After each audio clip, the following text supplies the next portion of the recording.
Yes, Gautam ji, we are live on Facebook. Oh, great. So Good morning, sir. welcome. Good morning, Gautam ji. Welcome to our Facebook live show. First time. Thank you. बहुत बहुत स्वागत आपका, बहुत बहुत शुक्रिया अपना कीमती time निकालने के लिए हम सब लोगों के लिए। अरे लॉकडाउन के टाइम में तो टाइम ही टाइम है। आपके पास लेकिन लॉकडाउन के टाइम में भी टाइम नहीं है। आप ज्यादा बिजी हो गए हैं, बहुत ज्यादा सुबह से रात तक आपका जूम मीटिंग चल रहा है, मैं देख रहा हूँ।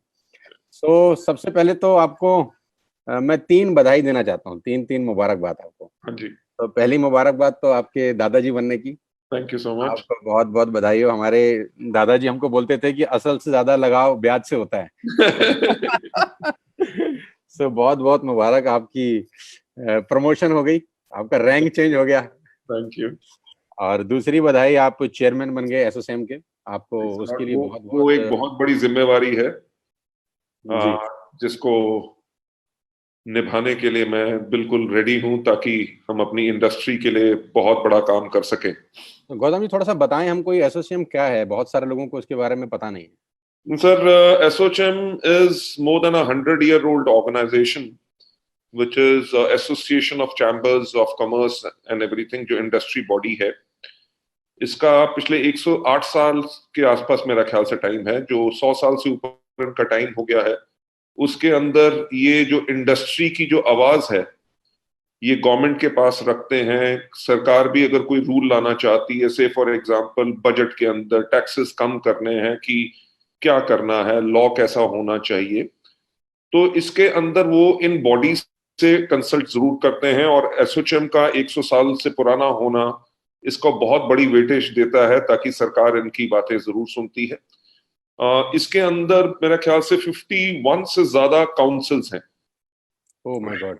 जो अलग अलग इंडस्ट्री की, जैसे स्टील की होगी, आयुष की हो गई, और वेरियस अदर इंडस्ट्री बॉडीज की काउंसिल्स हैं, जिनके अंदर उन्होंने जो रिनोन्ड उस फील्ड के जो लोग हैं उनको वो बाय इनविटेशन बनाते हैं एज चेयरमैन।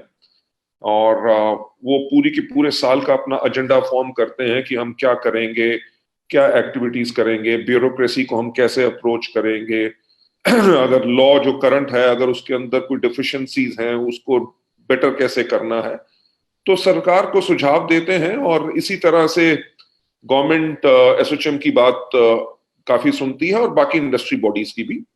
और इसमें हमारा भी यही प्रयास रहेगा कि डायरेक्ट सेलिंग के अंदर वेरियस स्टेट्स के अंदर जो हैरेसमेंट होती है, या जो लोगों को अभी, या ब्यूरोक्रेसी या पुलिस को अभी इसके बारे में ज्ञान नहीं है, तो हम इस ज्ञान को कैसे बढ़ाएं, इंडस्ट्री को कैसे बेटर करें, ताकि जो आज के दिन पे आपको पता है कि कोविड-19 में लोगों के पास जॉब नहीं है, पर डायरेक्ट सेलर आज के दिन पे बगैर जॉब के नहीं है।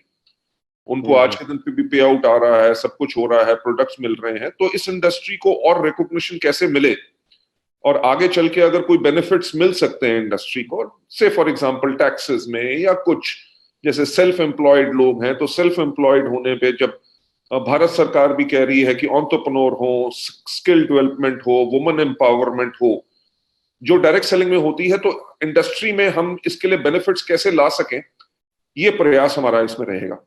जैसे आज के दिन पे हम बहुत इंडस्ट्री बॉडीज के अंदर हैं, जैसे पीएचडी चैम्बर ऑफ कॉमर्स जो है उसके अंदर वेस्टीज जो है वो एक पेट्रन मेंबर है। मेरा ख्याल से all across India round about 58 patron members हैं सिर्फ, जो मैनेजमेंट कमेटी में आते हैं। तो we are in management committee of that also. और साथ ही साथ उनकी जो वहां पे आयुष कमेटी है, राइट, जो डिपार्टमेंट ऑफ आयुष यानी कि आयुर्वेदिक के प्रमोशन के लिए जो पूरी पॉलिसीज बनाती है या सरकार को रिकमेंडेशन भेजती है, उसका भी मैं को चेयरपर्सन हूँ। और इसी तरह फिकी के अंदर हम कॉर्पोरेट मेंबर हैं। तो हम इन एंटायर ऑर्गेनाइजेशंस के साथ इसलिए जुड़े हैं ताकि इस इंडस्ट्री को जो रिकॉग्निशन मिलनी चाहिए वो हम जल्दी से जल्दी दिलाएं, और ताकि हमारे हर एक डायरेक्ट सेलर का, वो वेस्टीज में हो या किसी भी कंपनी में हो, उसका कैरियर जो है बिल्कुल सेफ रहे। Super super super. तो अब आपके पास एक अलग जिम्मेदारी आ गई इसके करके, कि एक ऑलरेडी आपके पास इतना कुछ है करने को, अभी एक एक्स्ट्रा रिस्पॉन्सिबिलिटी, वो कहते हैं रिस्पॉन्सिबिलिटी दी नहीं जाती, रिस्पॉन्सिबिलिटी ली जाती है। तो तो आपने एक नया रिस्पॉन्सिबिलिटी ले लिया और बहुत बड़ा केस है सर। मुझे इस चीज का एहसास है कि ये बहुत बड़ी एक रिस्पॉन्सिबिलिटी है, पर पॉइंट ये है कि कोई तो खड़ा होगा जो इस इंडस्ट्री को इसकी रिस्पेक्ट और इसका दर्जा दिलाएगा। मेरा ख्याल से 2004 में जब हमने वेस्टीज की शुरुआत की थी, तब भी यही सोच के शुरुआत थी कि कोई तो खड़ा होगा जो इस इंडस्ट्री में लोगों को रिस्पेक्ट दिलाएगा। और एक्चुअली जो इस इंडस्ट्री को लोग जिस प्रकार से उस समय देखते थे, उनका नजरिया बदले, ताकि लोग फख्र से कहें कि मैं एक डायरेक्ट सेलर हूं, राइट। और मेरा ख्याल से 16 साल के अंदर हमने इस चीज को प्रूव भी किया है। अगर हमने इसको प्रूव किया है तो पूरी इंडस्ट्री के लिए हम इसको बेटर कैसे बना सकते हैं, ये जिम्मेवारी अब ली है। अब ऊपर वाले का साथ, आशीर्वाद और आप लोगों का साथ रहेगा तो इसको भी बहुत खूबी हम निभाएंगे। नहीं, बहुत अच्छी बात आपने ये कही कि आज भी आप पूरी इंडस्ट्री के बारे में बात कर रहे हैं। बिल्कुल sir, not only for wastage. आप आज भी अगर आप बात कर रहे हैं तो ये बड़प्पन दिख रहा है मुझे आपकी बात में कि you are talking about the whole industry, not only for our company. That's a point. देखिए सोनू जी, ऐसा है कि ऐसा नहीं है कि सिर्फ वेस्टीज ही रहेगी, और भी कंपनीज आएंगी। जी, और बेहतर कंपनीज आए। और मैं हमेशा एक कहता हूं कि कंपटीशन अगर आए तो वो बेहतर होता है।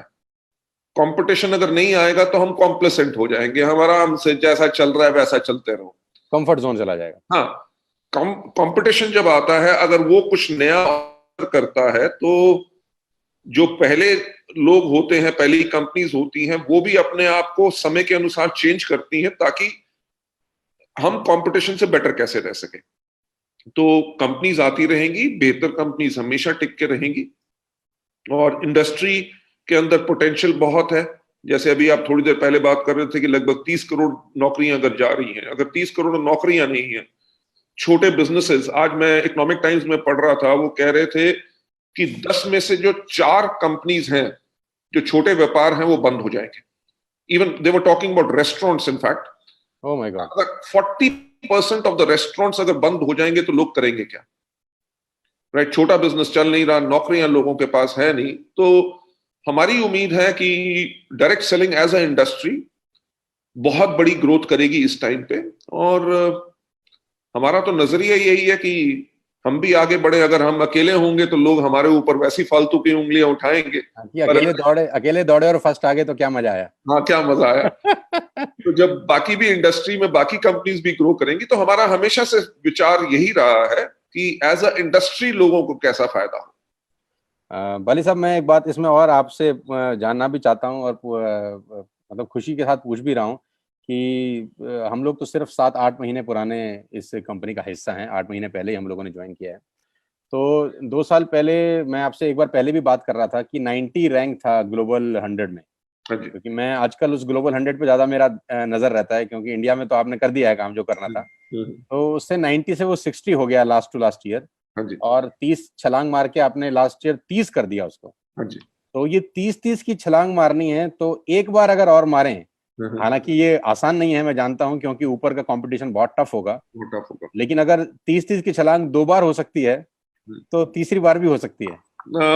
मेरा ख्याल से इतने कम समय में नहीं। हाँ, क्योंकि अगर आप देखें जो नंबर 1 कंपनी है, उसका टर्नओवर क्लोज टू $9 बिलियन है जी, राइट। तो अभी तो हम 2,500 करोड़ के आसपास की कंपनी है, और अगर वो लगभग 70,000 करोड़ की कंपनी है तो समय जरूर लगेगा। बट जो कहते हैं ना कि वो जो नंबर है वो आपको प्रेरित करता है, आपको मोटिवेट। बले साहब उनको तो 50-50 साल हो गए चलते हुए। उनके साथ एक और चीज भी ऐड है कि उनको चलते हुए 50 साल हो गए हैं। जिसकी भी कंपनी की हम बात कर रहे हैं, we are just a 16-year-old organization. पर उसमें अभी समय लगेगा। कोशिश हमारी जरूर है, लक्ष्य हमारा, टारगेट तो वही है कि अगर है ना, अगर दौड़ रहे हैं तो नंबर 1 के लिए दौड़ रहे हैं।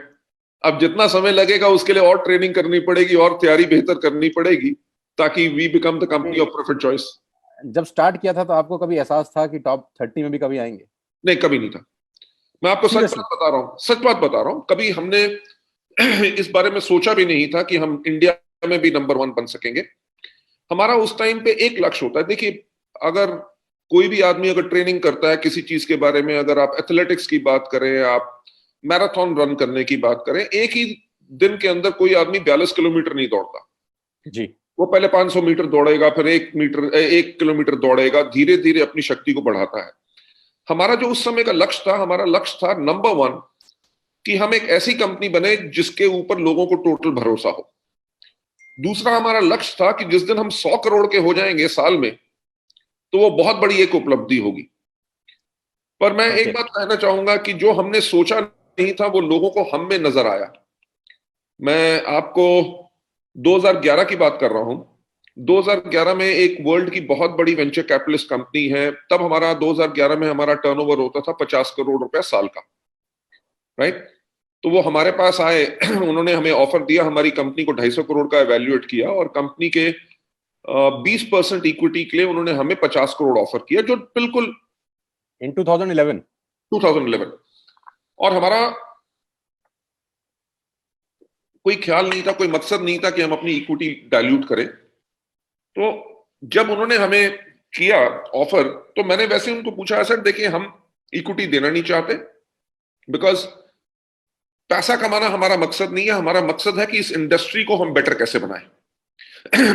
तो मैंने उनसे वैसे ही पूछा, मैंने कहा आप हमारे में क्यों इन्वेस्ट करना चाहते हैं, आप हमारी इक्विटी क्यों लेना चाहते हैं। सोनू जी, आप मानोगे नहीं, जो मैंने कभी सोचा भी नहीं था और उस दिन से वो सोच शुरू हुई। उन्होंने कहा कि हमने आपको बहुत स्टडी किया है, आपकी कंपनी को, और हम एक चीज हमें पता चला है इस पूरे चीज से कि आपकी कंपनी के अंदर पोटेंशियल है कि आप इंडिया से एक ग्लोबल डायरेक्ट सेलिंग कंपनी बन सकते हैं। Oh my God, right. ये उनका थॉट प्रोसेस तब था? उनका थॉट प्रोसेस था, तो जो मेरा भी नहीं था, सच बात बता रहा हूं। कभी मैंने ऐसा सोचा भी नहीं था। जब वो चले तो गए, पर उनकी कही हुई बात नहीं गई, वो दिमाग में रह गई। लोग अगर हमारे में हैं कि हम इतना कर सकते हैं जो हमें खुद नहीं पता, तो क्यों ना इसका प्रयास करें।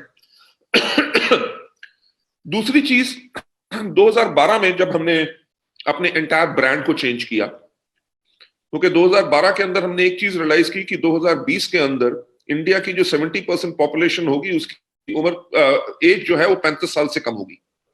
कि यानी कि 2020 में, आज से 8 साल पहले की बात कर रहा हूं, हमने तब इस चीज के ऊपर काम करना शुरू किया कि अगर इंडिया इतना यंग नेशन होगा तो यंग लोगों को किस तरह के प्रोडक्ट चाहिए, किस तरह की कंपनी चाहिए।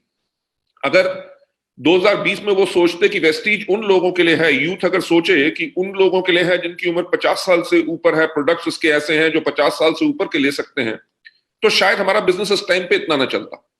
तो हमने अपनी एंटायर कंपनी का आर्किटेक्चर चेंज करके इसको यंगर कंपनी बनाया, ताकि हम यूथ को अट्रैक्ट कर सके। जब तक 2020 में पहुंचे, 8 साल की हमें तैयारी लगी। जब वो तैयारी कर रहे थे तो हम अपना विजन मिशन, पूरा अपना लोगो, यंगर लुक कैसे लाएं, सब कुछ करें। तो जब हम अपने मिशन के ऊपर आए, मिशन के ऊपर जो हमारे एडवाइजर थे, जो आज के दिन पे भी मैं उनका बहुत उनकी बातों को मैं सुनता हूं और मानता हूं, उन्होंने जब मिशन बना के लाया तो उन्होंने कहा to grow to a global scale and become a benchmark in network marketing industry by 2018 and with a global turnover of 5,000 crore.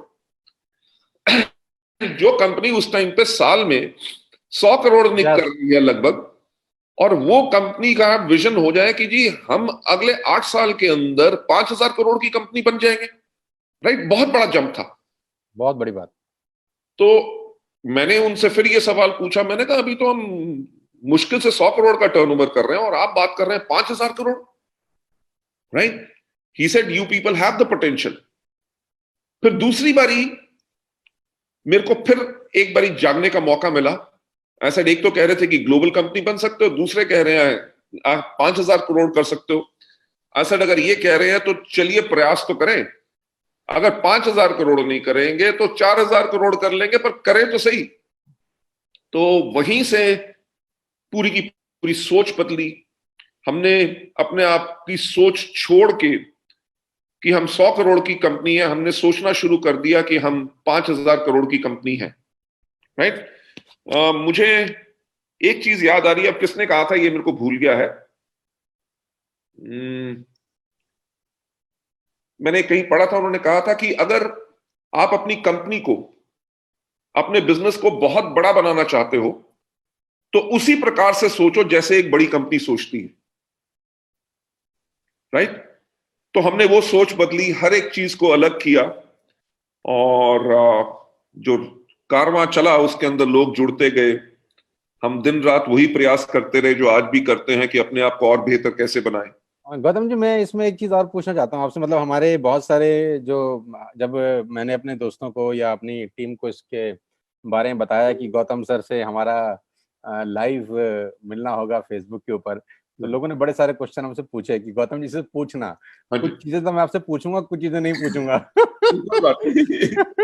तो उन्होंने, जो सबसे बड़ा क्वेश्चन लोगों के मन में था कि ऐसा कौन सा टाइम था और ऐसा कौन सा, मतलब आपको याद हो अगर 15-16 साल पहले, कि जब आपने सोचा कि नहीं यार अपना करते हैं यार, कि चलो यार कुछ अपना करते हैं यार, बड़ा होगा छोटा होगा, मुश्किल आएंगी चैलेंज आएंगे वो देखा जाएगा, लेकिन लेट्स डू इट, कि अपना करते हैं। मतलब ऐसा, मतलब आप समझ पा रहे हैं मेरा क्वेश्चन? ये 16-17 साल पहले कब आपके जहन में, सब पूछना चाहते हैं आपसे, मतलब हमारी टीम के लोग भी और बाकी सब लोग भी जानना चाहते हैं। ये एक बार ही नहीं हुआ, ये 2 बार ही हुआ था। अच्छा। आपको पता है कि जब मैं 1996 में डायरेक्ट सेलिंग के अंदर आया, तो एक बेहतरीन कंपनी का नेशनल सेल्स हेड था, लगभग 6 साल उसमें काम किया। उस कंपनी से मैंने रिजाइन किया। रिजाइन इसलिए नहीं किया कि कुछ मुश्किल थी, रिजाइन इसलिए किया क्योंकि वहां पे सोच नहीं मैच हो रही थी। वो जो पॉलिसी एक बना रहे थे जो प्रो डिस्ट्रीब्यूटर नहीं थी, मैंने कहा मेरा जमीर अलाउ नहीं करता कि मैं अपने लोगों को जाके स्टेज पे से खड़ा होकर कहूं कि इस पॉलिसी को फॉलो करो, जो पॉलिसी के ऊपर मैं खुद एग्री नहीं करता। जी। तो उस मतभेद के कारण मैंने छोड़ा, क्योंकि मैनेजमेंट की सोच अलग थी, मेरी सोच अलग थी। मैं डिस्ट्रीब्यूटर से जुड़ा हुआ था 1996 से, जब नेटवर्क मार्केटिंग शुरू हुई। इंडस्ट्री काम करेगी कि नहीं, लोगों को विश्वास नहीं था। मैंने पूरे हिंदुस्तान में लोगों के घर में जा जाके 1-to-1 मीटिंग्स की, खुद से खुद से खुद से खुद से व्हाइट बोर्ड पे, चार्ट पेपर के ऊपर प्रोडक्ट डेमोन्स्ट्रेशन करता था। उनका डिटर्जेंट आता था, स्टेन रिमूवर आता था, एक प्रोडक्ट आता था जो हर तरह की चीजों को साफ कर सकता था, तो रुमाल भी धोए, सब कुछ धोया, ये सब। ये जो बात आप बाली साहब बोल रहे हैं ना, एक्चुअली मुझे लगता है ये एक, मतलब जो नेटवर्कर रूट लेवल पे जिसने सारे काम किए हैं, वो नेटवर्किंग की तकलीफें जानता है एक्चुअली। बिल्कुल बिल्कुल। मतलब वो हेलीकॉप्टर से डायरेक्टर नहीं बना, बिल्कुल। मतलब उसने बिल्कुल घिसा है अपने आप को सड़क के ऊपर, मतलब घिस दिया है। जब वो आदमी किसी कंपनी को लीड करते हैं तो उनको ये बात मालूम चलती है कि मेरे डिस्ट्रीब्यूटर को सड़क पे क्या क्या तकलीफें आएंगी, क्योंकि वो उन तकलीफों से बहुत बार गुजरे हैं खुद से। बिल्कुल तो ये बिल्कुल। प्लस प्लस करता है आपको कंपनी चलाने के लिए। मैं देखिए, अगर आपके पास इनसाइट नहीं है, अगर आपको यही नहीं पता कि आपके लोगों को क्या दिक्कत है, तो आप सोल्यूशन क्या निकालोगे? जी। राइट। तो वो मेरा एक फायदा था, आज के दिन पे भी है। आपको पता है कि मैं, कोई भी आदमी हो, प्रोस्पेक्ट हो या 0% पे हो या ज्वाइन करना चाहता है या 8% पे है, उनसे भी बात करता हूं। ये एक फायदा रहता है, क्योंकि मैं हमेशा कहता हूं कि इस दुनिया का सबसे अक्लमंद आदमी मैं नहीं हूं। मेरी जिंदगी के सबसे बेहतर डिसीजन, कोई भी पॉलिसीज बनाई, कोई भी प्रमोशंस बनाई, वो हमारे किसी ना किसी डिस्ट्रीब्यूटर ने सजेस्ट की, ये नहीं कि टॉप लीडरशिप ने की। अगर कोई भी आदमी 5% पे है, 8% पे है, वो भी अगर हमें सजेशन देता है, उसमें मेरिट होती है, तो हम उसको अडॉप्ट करते हैं। वो तभी हमारे अंदर वो क्षमता है उस चीज को समझने की, क्योंकि हमने वहां पे तब भी काम किया था और आज भी काम करते हैं। जी। उसके बाद एक कंपनी का मैं वाइस प्रेसिडेंट बना। वहां पे लगभग 1.5-2 साल काम करने के बाद वहां पे भी छोड़ा, क्योंकि मतभेद हो गया पॉलिसी के ऊपर। वो डिस्ट्रीब्यूटर्स के प्रति नहीं सोचते थे और मैं सोचता ही उनके प्रति था, क्योंकि मुझे पता है किसी को भी कंपनी को बड़ा कराने वाले कौन, बनाने वाले कौन है, उनके डिस्ट्रीब्यूटर्स। और अगर कंपनी को कुछ नहीं करना, सिर्फ डिस्ट्रीब्यूटर्स का ख्याल रख ले, तो डिस्ट्रीब्यूटर वैसे भी कंपनी में आग लगा देते हैं। क्या बात। तो उसके बाद उसको छोड़ा। फिर मलेशिया की एक कंपनी थी, उसका मैं चीफ एग्जीक्यूटिव ऑफिसर बना। उनके प्रोडक्ट्स बहुत महंगे थे, मार्केटिंग प्लान बहुत टफ था। मैंने कहा जी, मलेशिया की इकोनॉमी अलग है, इंडिया की अलग है। तो जब ये बात हुई, तो 2004 के अंदर आके हमें लगा कि कब तक कहेंगे कि इसने नहीं करने दिया, उसने नहीं करने दिया। शायद मेरे ऊपर भी एक तगमा लग गया था कि ये तो जी हर तीसरे साल कंपनी चेंज कर लेता है। राइट। अच्छा, आप पे भी लग गया था। हाँ, उनका, लोगों ने कहना शुरू कर दिया जी ये तो प्रोफेशनल है, जहां 4 पैसे ज्यादा मिलेंगे वहां छोड़ के चला जाएगा। जी जी जी। राइट। पर लोगों को ये नहीं पता था कि मैं छोड़ता काहे के लिए था, लोगों के फायदे के लिए। तो मैंने कहा कि कब तक हम दूसरों पे उंगलियां उठाएंगे कि इस कंपनी ने नहीं करने दिया, इस कंपनी ने नहीं करने दिया। जो हमारी सोच है डिस्ट्रीब्यूटर्स के प्रति जो है, let's start Vestige. Believe me, लाखों रुपए की पर मंथ की आमदनी उस टाइम पे वो छोड़ी। जीरो से वेस्टीज के अंदर हमने 3 साल तक, मैंने, कंवर और दीपक ने सिर्फ 10,000 रुपए तनख्वाह लेते थे वेस्टीज से, वो भी कई महीने नहीं ली, क्योंकि मकसद ये नहीं था कि कंपनी से हम पैसा निकालें, मकसद ये था कि कंपनी को बेहतर कैसे बनाए। तो ये सोच इसलिए आई थी ताकि हम अपने लोगों के लिए बेहतर कंपनी कैसे बना सके। और आज ऊपर वाले की दया से और हमारे लीडर्स के साथ के करके we have become such a wonderful company, जो लोगों के घर में खुशियां ला रही है, लोगों को तंदुरुस्ती दे रही है। और आज के दिन पे भी हम आराम नहीं कर रहे, आज के दिन पे भी हम और बेहतर कैसे बन सकते हैं। आप दफ्तर में हैं, यही बात इस बात का प्रूफ है कि आप अभी भी दफ्तर बैठे हैं। हम तो फिर भी अपने घर में हैं। आप अपने घर से निकल के, तमाम कठिनाइयों के बावजूद, रिस्की है कहानी, घर से बाहर निकलना अभी रिस्की है, इतना इजी नहीं है, फिर भी आप दफ्तर में हैं। और आप मुझे बता रहे हैं कि आप कम से कम 10 दिन से दफ्तर आ रहे हैं लगातार। मेरे को कम से कम 17-18 दिन हो गए आते हुए रेगुलर। मैं संडे को भी ऑफिस आता हूं, संडे को भी हमारी कोई ना कोई जूम मीटिंग्स होती हैं। या पिछले संडे को तो मैं, कंवर और दीपक तीनों यहाँ पे थे, तो 2 जून की तैयारी कर रहे थे। अच्छा, वो जो धमाका होने वाला है 2 जून को, उम्मीद तो है जरूर होगा। नहीं नहीं, वो आपका धमाका की मतलब जो उसकी सुगबुगाहट है वो ऑलरेडी पूरे हिंदुस्तान में धीरे धीरे शुरू हो गई है। बहुत सारे लोग तो सोच रहे हैं कि कैलेंडर पलट के कल 2 तारीख ले आए हम। तो 2 तारीख को हम सब इंतजार कर रहे हैं आपके उस, क्या कहते हैं, बम गिरने का, जो नेटवर्क मार्केटिंग में एक बहुत बड़ा काम करेगा। एक प्रयास होगा फिर से एक अलग सोच का, और वो सोच यही है कि हमारे जो, देखिए, टॉप लीडरशिप तो कहीं पे भी जाएगी, पैसा कमा लेगी जी। हमारा फोकस ये है कि नीचे के लेवल के जो हमारे ब्रॉन्ज डायरेक्टर्स एंड अबव लोग हैं, उनकी इनकम को हम कैसे बढ़ाएं, उसमें कैसे इजाफा लाएं ताकि उनके घर में खुशियां जाए। अगर जब एक एक ब्रॉन्ज डायरेक्टर के घर में अगर पैसा अच्छा जाएगा तो वो कभी कहीं छोड़ के नहीं जाएगा, ना निराशहीन होगा। तो यही मैं एक चीज आपसे और पूछना चाहता हूँ इसी सिलसिले में कि जैसा कि अभी कोविड-19 का इशू है और ये कोरोना वायरस की कहानी है, ये अनएक्सपेक्टेड है, मतलब किसी को नहीं पता था कि ये सब कुछ होगा, तो कोई भी प्रिपेयर नहीं था, राइट। और आप तो, हम तो 16 तारीख को करीब 2000 लोगों के साथ थाईलैंड गए थे। 16 को गए और 22 को आए, तब तो किसी के जहन में दूर दूर तक भी नहीं था कि ऐसा कुछ हो जाएगा। बिल्कुल। तो क्योंकि अब ये सब हो गया है, तो आपका जो विजन है, या जो आपको 20 साल इस इंडस्ट्री के अंदर हो गया, आपको क्या लगता है नेटवर्क मार्केटिंग बदलेगी? प्रोडक्ट्स, जो इसके प्रोडक्ट्स हैं वो बदलेंगे, लोगों का काम करने का तरीका बदलेगा? अगर नहीं बदलेगा तो क्या लोग पीछे रह जाएंगे या उनको बदलना पड़ेगा? क्योंकि अगले 1.5-2 साल में दुनिया कुछ तो बदलेगी।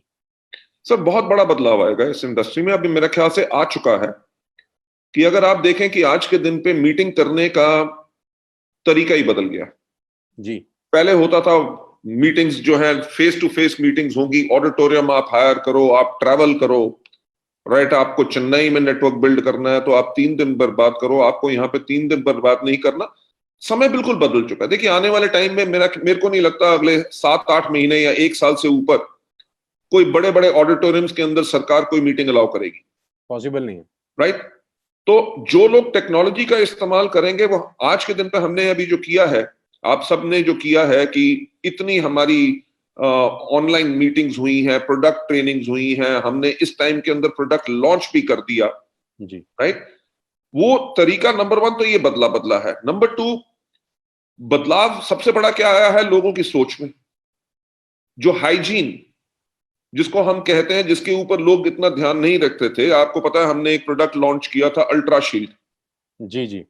अल्ट्रा शील्ड ऐसा प्रोडक्ट था जो अगर आपने लगा दिया तो वो किसी भी सरफेस के ऊपर 99.9% वायरसेस वगैरह कुछ भी हो सबको मार देता था और 1 हफ्ते की कम से कम प्रोटेक्शन देता था। और वो नॉर्मल समय में, क्योंकि लोगों को हाइजीन का ख्याल नहीं था, तो वो बिकता नहीं था इतना। जैसे ये हुआ उसका आउट ऑफ स्टॉक हो गया तो वो आउट ऑफ स्टॉक हो गया जी। तो मैं वही कह रहा हूं कि लोगों को हाइजीन का नंबर 1 बहुत ख्याल रहेगा। सैनिटाइजर कोई लोग इस्तेमाल नहीं करते थे, आज के दिन पे देखो हर एक के पास सैनिटाइजर है, घर में 4 पड़े हुए हैं, हर थोड़ी देर के बाद लोग हाथ धो रहे हैं। हाइजीन का फर्क पड़ा है। दूसरा चीज, आज के दिन पे लोग एक चीज के ऊपर काम कर रहे हैं, जिसको कोरोना है कि नहीं, जवान भी है, कुछ भी है, वो प्रोडक्ट्स ले रहा है जिसके करके उसकी इम्यूनिटी बढ़ जाए जी। ठीक।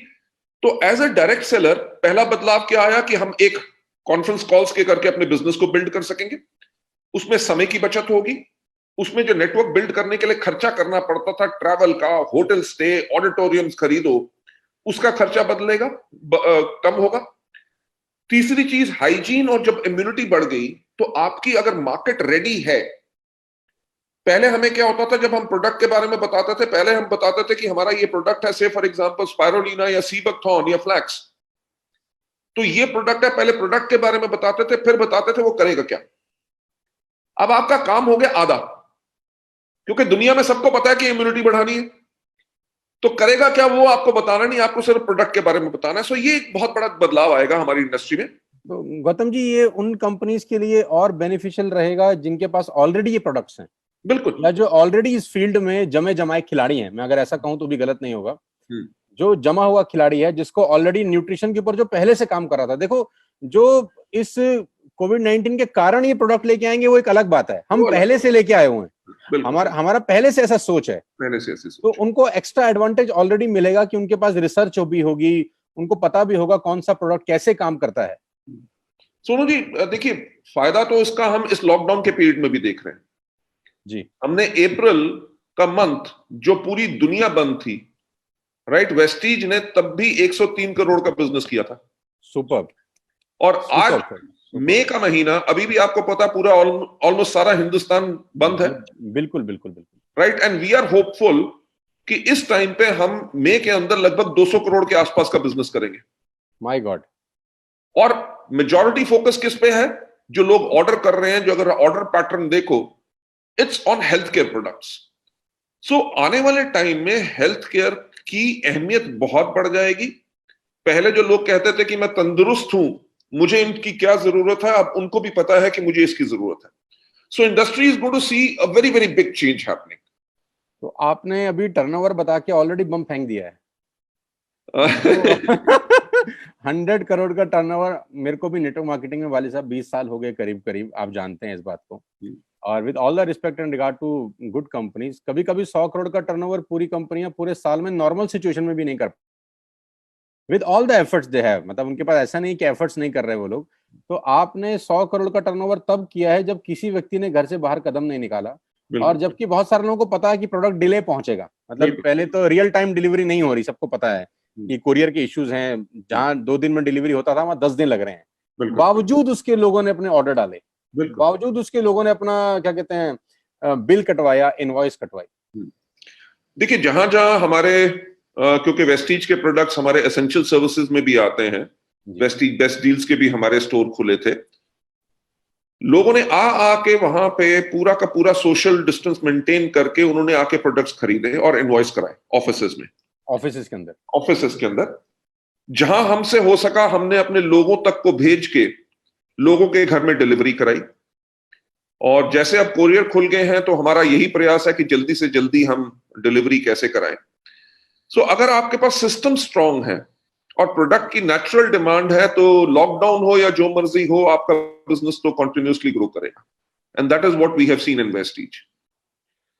Super sir, super. मेरा एक क्वेश्चन आपसे और है, अभी मैं अभी आपको इतनी जल्दी जाने नहीं देने वाला। नहीं, ऐसी कोई जल्दी भी नहीं मुझे। मेरा एक क्वेश्चन आपसे और है कि मुझे 2-3 लोगों ने पूछा था कि ये सर से जरूर पूछ लेना, तो मैं पहले सोच रहा था पूछूं कि ना पूछूं, फिर मैंने सोचा पूछ ही लेता हूँ यार, no question is a silly question.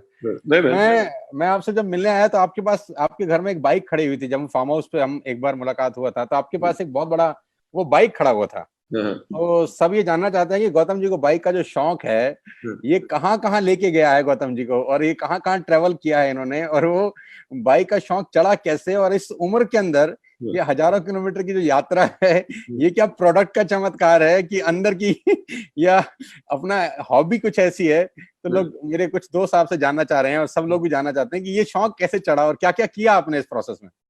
मैं आपको बताना चाहूंगा, ये मोटरसाइकिल चलाने का शौक मुझे कॉलेज के दिनों से है। अच्छा। कॉलेज के अंदर मेरे पास एक जो यज़दी मोटरसाइकिल होता था 250 सीसी का जी, उसके ऊपर मैं जम्मू में ग्रेजुएशन मैंने किया, तो वहां से अपने कभी दोस्तों के साथ एक जगह थी पत्नी टॉप, हम मोटरसाइकिल पे पत्नी टॉप चले जाते थे। एक बारी जम्मू टू श्रीनगर भी मैं अपने मोटरसाइकिल पे गया था। अच्छा। तो जब मेरा कैरियर शुरू हुआ तो मेरी पोस्टिंग थी हिसार में, तो हिसार से दिल्ली में बहुत बारी मोटरसाइकिल पे आता था, तो लॉन्ग डिस्टेंस मोटरसाइकिल चलाने का शौक हमेशा रहता था। आज से लगभग 5 साल पहले मेरा ये शौक था कि मैं अपने लिए एक हार्ले डेविडसन खरीदूं, राइट। वो जब कभी गाड़ी में मैं अपनी जा रहा होता था, मर्सिडीज हो या पोर्शे हो, जो भी हो, उसमें जा रहा होता था, पर जब वो मोटरसाइकिल बाहर निकलता था, उसकी ब्रर करके जो आवाज आती थी, वो मेरे दिल पे अच्छा। तो एक सपना रहता था कि ऐसा मोटरसाइकिल मेरे पास भी एक दिन हो। तो आज से लगभग कोई 4 साल पहले, 4.5 साल पहले, मैंने एक अपने लिए हार्ले डेविडसन फैट बॉय खरीदा। अच्छा, वो मेरे को थोड़ा नॉलेज नहीं है, कितने का आता है बाली साहब ये सब कुछ? वो मोटरसाइकिल उस टाइम पे लगभग 19 लाख का था। अच्छा। और 19 लाख के मोटरसाइकिल के ऊपर मैंने कम से कम 4.5 लाख रुपए और लगाया था। अच्छा, क्या कराया आपने उसमें? कि उसको कस्टमाइज कराया, उसके जो पेडल्स हैं उसको चेंज कराया, उसके इंजन का जो कवर है उसको क्रोम एंड गोल्डन के अंदर लिव टू राइड लिखा हुआ था। उसके अच्छा। आगे स्क्रीन लगाई, उसके अंदर म्यूजिक सिस्टम लगाया, उसके अंदर सैडल बैग्स लगाए, कि जिसे कहते हैं ना, बिल्कुल एक दुल्हन की तरह उसको तैयार किया। और उसके ऊपर कई बारी मैंने छोटी छोटी राइड्स ली। रैंथमबोर में 2-3 बारी गया उसके ऊपर, कभी कसौली गया हूं, कभी चैल गया। फिर उसके ऊपर जो मैंने सबसे लंबी राइड की थी, वो की थी दिल्ली टू गोवा बाइक पे? बाइक पे। ओ माय गॉड, कितने दिन लगता है, मतलब मेरे को लगा लगभग 3.5 दिन लगे थे। और कितना एज था आपका तब? हाँ जी। कितनी पुरानी बात है ये? ये आज से कोई लगभग 3 साल पहले की बात है। तो अभी रिसेंट अभी, हाँ रिसेंटली? जी, हाँ जी, हाँ जी। तो आपका तो मतलब तब जब मतलब एज तो बहुत ज्यादा था, मतलब तीन दिन का ट्रेवलिंग बाय रोड करना। तब मेरी एज थी 55। Oh my God. राइट। और मेरे को इतनी लंबी राइड्स में भी कभी थकान नहीं होती। दिन में 13-13 घंटे में राइड करता हूं। लॉन्गेस्ट जो मैंने एक दिन में राइड किया है, वो 836 किलोमीटर राइड किया हुआ है एक दिन के अंदर। One day on two wheeler? On two wheeler. और मेरे को कोई फटीग नहीं होता, कोई पीठ में दर्द नहीं होती। वो इसलिए नहीं होती, शायद हमारे फूड सप्लीमेंट्स काम करते हैं। मुझे आपसे बात करते करते याद आ गया, जब आपने मुझे पहली बार वो कटोरी में आपका वो शेफ लेके आया था, क्या बोलते हैं, कैप्सूल, आपको याद होगा, रात को जब हम खाना खा रहे थे, वो शेफ कटोरी में नहीं ले आया था बहुत सारी चीजें? तो मैं खोल के देख रहा था कि इसके अंदर क्या है। अच्छा, एक बात तो मुझे समझ में आ गई थी कि जो डायरेक्टर अपना माल खुद खा रहा है, इसका मतलब माल बढ़िया है। और मोटरसाइकिल की बात में मैं फिर दोबारा वापस आऊंगा जी। उसके बाद। इंडिया में तो मैंने काफी राइड्स की हैं। एक बारी फिर मैं दुबई गया। दुबई में कम से कम 4 दिन हमने पूरा यूएई मोटरसाइकिल के ऊपर घूमा। लास्ट ईयर मैं गया था यहां से किर्गिस्तान के अंदर जाके मैंने अपने लिए एक बाइक हायर की, जो डर्ट बाइक होती है सुजुकी की, वो हायर की। और लगभग 6 दिन पूरा का पूरा किर्गिस्तान मैंने घूमा बाइक पे। नदी नालों में से मैं निकाल के चला गया, राइट। और कच्चे में, कीचड़ के अंदर, हर जगह उसको चलाया। अभी ये कोविड-19 हो गया, नहीं तो 8 मई को मेरे को मैंने नया मोटरसाइकिल आज से 2 साल पहले लिया है, राइट। उसके ऊपर मुझे दिल्ली से भूटान जाना था और वापस आना था। दिल्ली से भूटान जाके वापस आना था। और पहले दिन का जो हमारा पड़ाव होना था, वो दिल्ली से गोरखपुर सीधा, जो लगभग 800 किलोमीटर है जी। अगले दिन का था गोरखपुर से सिलीगुड़ी, जो 664 किलोमीटर है। सिलीगुड़ी से हमने जाना था नौगांव थिम्पू, जो भूटान में, वो लगभग 224 किलोमीटर, यानी कि एक तरफ का रास्ता लगभग 1700 किलोमीटर था, जिसको हमने 3 दिन में कवर करना था। तो गौतम जी, जब आप बाइक पे ट्रेवल करते हो, तो ऐसा भी कभी हुआ रास्ते में वेस्टिजन का कोई स्टोर आपको दिखाई दिया हो, आपका मन किया हो मैं चला जाऊं, या कोई वेस्टिज का कोई एसोसिएट मिला हो, आपने बोला मैं गौतम वाली हूँ, बोले अरे अरे रहने दो सर, ऐसे थोड़ी हो सकता है? आप मानोगे नहीं कि ऊपर वाले की दया से, कि अगर हमने हाईवे पे, जहां पे आसपास कोई गांव नहीं है, वहां पे अगर मोटरसाइकिल रोक के अगर हम आराम भी करने लगे हैं, तो आप तो देखते हैं कोई साइकिल पे जाता हुआ, मोटरसाइकिल पे जाता हुआ, गाड़ी में भी जाते हुए लोग ऐसे मोटरसाइकिल देख के रुक जाते हैं। जी जी जी। बहुत जगह ऐसा हुआ है, मेरे ख्याल से हर राइड में ऐसा होता है। वहां पे कोई ना कोई व्यक्ति जो रुके होते हैं, 5, 7, 10 लोग खड़े हुए, और मैंने अपनी हेलमेट उतारी है, कहते हैं अरे आप तो गौतम बाली सर हो। यहाँ क्या कर रहे हो? अरे बहुत अच्छा लगता है। और मेरे साथ जो मेरे दोस्त हैं जो राइड करते हैं वो कहते हैं कि यार आपने कितनी इज्जत कमाई है कि हर छोटी जगह पे। मैं आपको पीछे बताऊंगा, दिसंबर के अंदर मैं गया था दिल्ली से जैसलमेर ओके। मोटरसाइकिल के ऊपर, और जैसलमेर से हम जा रहे थे लोंगेवाला बॉर्डर पे। जी। राइट। अच्छा। लोंगेवाला बॉर्डर से पहले सुबह कोई ये 7:30 का वक्त था, तो एक छोटा सा गांव था, मुश्किल से उसके अंदर 25-30 घर होंगे, और एक चाय की दुकान थी, और ठंड का मौसम था, तो हम चाय की दुकान पे रुक गए। ओके। राइट। हम चाय पी रहे, तो वहां पे मैंने देखा क्या कि एक व्यक्ति आगे पीछे घूमी जाए मेरे। तो हमने एक कप चाय का पिया, पकौड़े खाए, दूसरा कप का चाय पिया, तो मेरे को फिर थोड़ी देर के बाद वो आके व्यक्ति बोला, सर आप गौतम बाली सर हो? मैंने कहा बिल्कुल। कहता सर मैं भी ब्रॉन्ज डायरेक्टर हूं, ये है। हम लोंगेवाला पहुंचे, वहां पे जयपुर से कुछ टूरिस्ट आए हुए थे लोंगेवाला बॉर्डर पे। उनमें से एक हस्बैंड वाइफ आए, तो वो भी आके सर आपके साथ सेल्फी खिंचवानी है। तो इतना अच्छा लगता है कि हमारी रीच इतने दिन पे है, दूर है। दूसरी चीज, लोग जो इज्जत देते। जी। देखिए आज अगर 16 साल में अगर किसी समय पे हमने लोगों के साथ सही नहीं किया होता तो लोग हमें इतनी इज्जत ना देते। जी हाँ, वैसे भी मार्केट तो बहुत, जो मेजर मार्केट है वो नेटवर्क मार्केटिंग के लिए बदनाम ज्यादा है। बिल्कुल। मतलब और वो इतना इज्जत और प्यार लोगों का मिलता है, और मेरा ख्याल से लोगों ने आज के दिन पे वैसे हैं, तो ऐसा तो कभी रेगुलर होता है। कभी किसी डीएलसीपी में भी गए आप, ऐसे चलते चलते कोई डीएलसीपी दिख गया हो आपको, या कोई स्टोर दिख गया हो, तो आपने औचुक निरीक्षण जिसको बोलते हैं कि जाके देखता हूँ क्या कर रहे हैं लोग? मिलने के लिए गया, निरीक्षण करने के लिए नहीं गया। बहुत बारी ऐसा हुआ है, मुझे याद है ओके। एक बारी मैं यहाँ पे आ, मध्य प्रदेश में एक जगह है कॉल्ड छतरपुर। जी। ओके। हाँ? छतरपुर में जो झांसी वगैरह के पास है, तो मैं छतरपुर में वहां पे एक मीटिंग करने जा रहा था, तो देखा क्या कि एक आदमी एक बोर्ड लगा रहा है लोहे का, और उसमें लिखा वेस्टीज डीएलसीपी छतरपुर।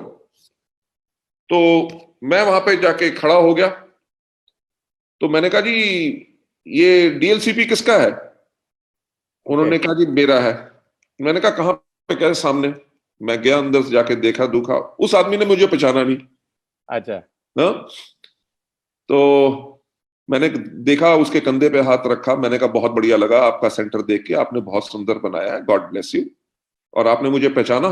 कहते नहीं। मैंने कहा मेरा नाम गौतम बाली है। अच्छा। राइट।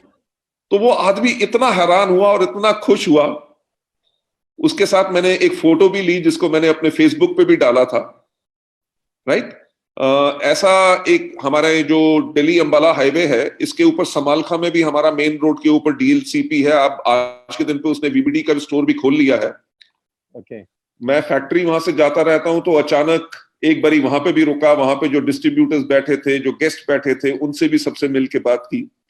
तो बहुत जगह ऐसे मैंने किया है कि अमृतसर में भी जाके अलग अलग जगहों पे जहां कभी मौका मिला जरूर लोगों से मिलता हूं। खुद को अच्छा लगता होगा।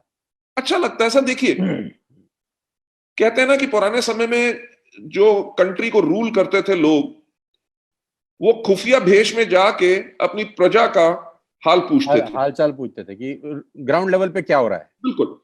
और अगर आज के दिन पे मैं यहां पे बैठ के पॉलिसीज बनाऊं उन लोगों के लिए जिनसे मैं मिलता नहीं हूं, तो शायद उन पॉलिसीज के अंदर कभी एक जो affection and pro people policy नहीं बन सकती।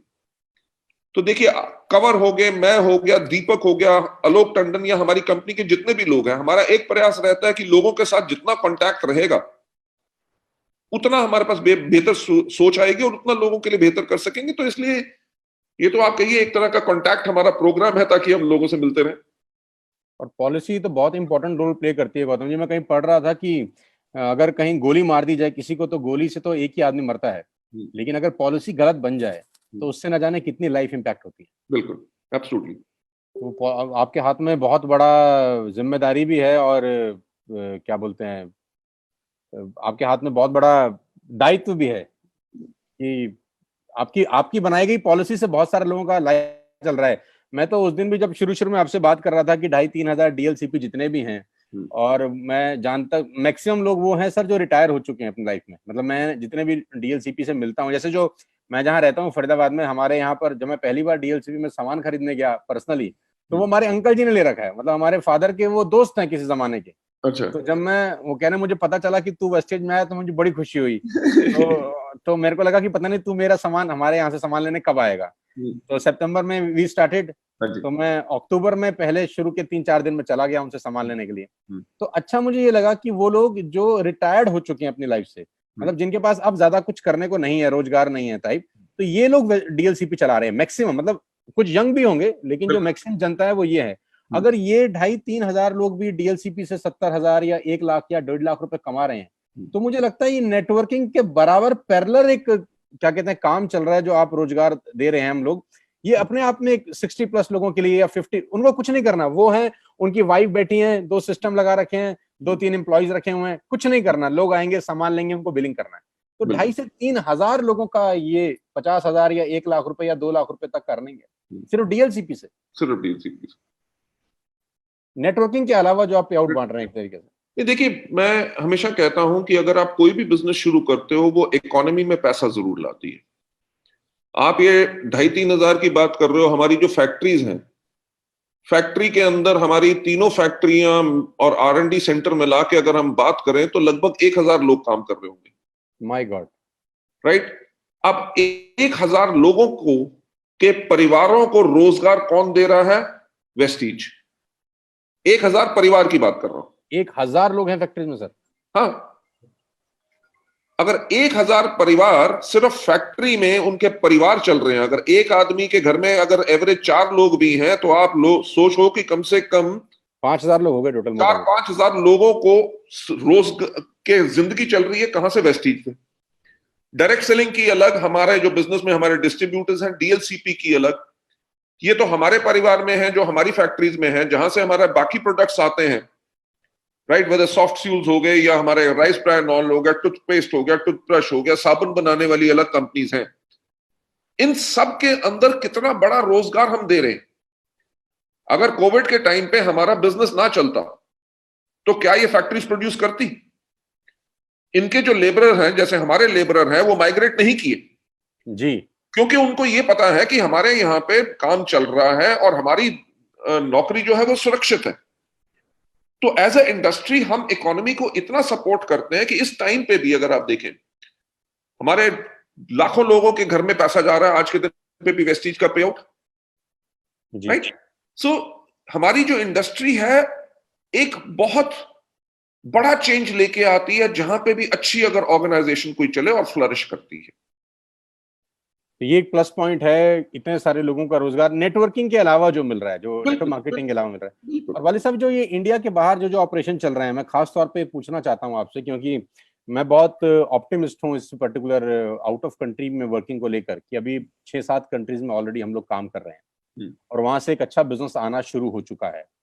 जैसा आपका भी सोच है कि अगले 2-3 साल के अंदर 20+ कंट्रीज हम लोग खोल देंगे, आपको क्या लगता है वर्ल्ड लेवल पे जब ये स्थितियां नॉर्मल हो जाएंगी 6 महीना 1 साल के अंदर अंदर, वेस्टेज का भविष्य आपको इंडिया के बाहर, मतलब इंडिया में तो जो है वो धमाकेदार काम हो रहा है, इंडिया के बाहर आपको क्या लगता है कि वेस्टेज का क्या भविष्य होगा अगले 4-5-10 साल के अंदर? सोनू जी, देखिए, नेटवर्क मार्केटिंग की जो परिस्थितियां हैं, जो सिचुएशन है, वो वर्ल्ड ओवर सेम है, राइट। अगर आप अमेरिका तक में देखें, अमेरिका में कह रहे हैं कि लगभग 42 million people have lost their jobs. My God, ये दुनिया भर में ऐसा ही सिचुएशन है। तो जहां जहां हम जाएंगे, देखिए, नए फैक्ट्रीज चल नहीं सकेंगी इमीडिएटली, 2 दिन में तो खड़ी होंगी नहीं। तो जिन जिन कंट्रीज में हम ऑपरेट करेंगे, जो हमारा टारगेट है, उन कंट्रीज के अंदर जो लोग हैं, हर एक को आज के दिन पे रोजगार चाहिए। और जब हम जाएंगे विद अ लेगेसी कि हम 16 साल 18 साल हमें हो गए और ये हमारा इतिहास है, ये अचीवमेंट्स हमारे, उसके ऊपर विश्वास लोगों का डेफिनेटली और बढ़ेगा। हमारी जो स्ट्रैटेजी रहेगी, वेदर प्रोडक्ट प्राइसिंग या लोगों को फैसिलिटीज दें। आज के दिन पे हम प्रेफर्ड चॉइस क्यों है? क्योंकि हमारे इतने ऑफिसेज हैं, इंफ्रास्ट्रक्चर इतना स्ट्रांग है, तभी लोग कहते हैं कि वेस्टीज में अगर काम करेंगे तो इतनी मेहनत नहीं करनी पड़ेगी जो बाकी कंपनीज में करनी पड़ेगी। अब इन देशों में भी अगर हम इसी तरह की सर्विसेज देंगे तो डेफिनेटली हमारा प्रेफर्ड चॉइस की कंपनी होंगे और बहुत बहुत ब्राइट फ्यूचर है।